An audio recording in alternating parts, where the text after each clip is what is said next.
My name's Laura Vaughan. I'm from the UCL Bartlett School of Architecture, and I'm a member of the Loneliness and Social Isolation in Mental Health Research Network at UCL. My interest in researching mental health stems from many years of research into how the design of where you live in towns and cities can influence social connections and also healthy activities such as walking. From this, it's been a natural step to be involved in a network on mental health and loneliness and social isolation, as we don't know enough about fundamental questions about how street design shapes, for example, social encounter and social connectivity.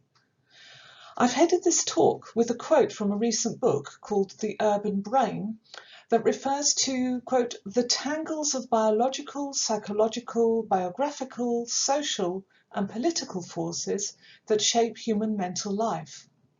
As a spatial analytical expert, my interest in an interdisciplinary approach to studying mental health is in having the opportunity to make links with my scientific colleagues who range from psychiatrists to music therapists, as well as the third sector organisations we're connected to.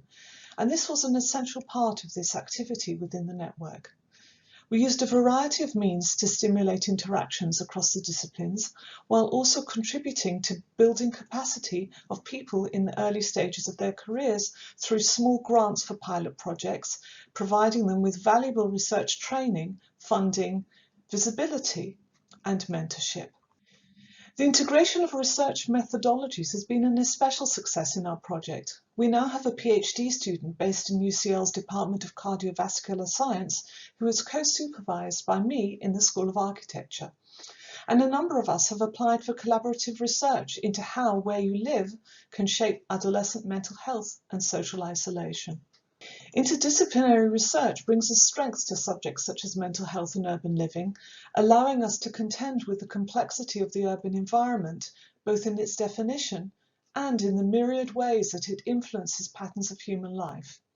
In my own field, we've been battling with the tendency to reduce urban experience to subjective description and have thus developed instead ways of measuring spatial configuration, or lived space, if you will, with much greater precision and objectivity.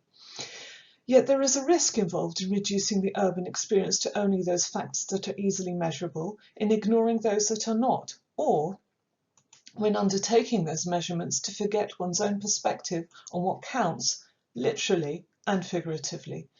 The urban environment is complex, as are the myriad ways that it influences patterns of human life.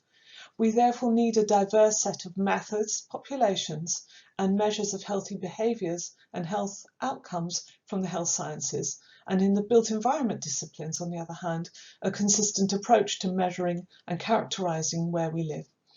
Agreeing on a common language, approaches, and research questions is essential for any interdisciplinary methodology.